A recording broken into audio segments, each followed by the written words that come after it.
Kahit sabihin mo pa sa sarili mo na pabayaan ko na lang siya kung saan siya magiging mas masaya, masasaktan ka pa rin.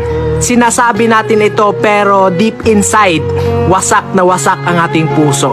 Hindi pa din natin maiwasang masaktan kasi in the first place, nagkaroon na siya ng parte sa puso mo. We can't even deny the fact na talagang masasaktan. Yun bang sinabi mo lang yun para magparaya? Mahal mo nga siya pero walang silbi kasi hindi ka na niya mahal. At hindi na niya kayang ipaglaban na kung anong meron sa inyong dalawa. Alam kong naranasan nyo na ito. Ito yung pinaparaya natin ng isang tao kahit labag sa kalooban natin. Kasi kapag hindi mo siya pinapalaya, ikaw din naman ang masasaktan. Palayain na lang para makalaya din tayo sa sakit. Yun bang pinapalaya mo ang isang tao, hindi dahil sa hindi mo siya mahal. Pinalaya kita dahil yun ang gusto mo. Mahal kita at pinapalaya na kita kahit madurog pa ang puso ko. Okay? Tandaan mo yan.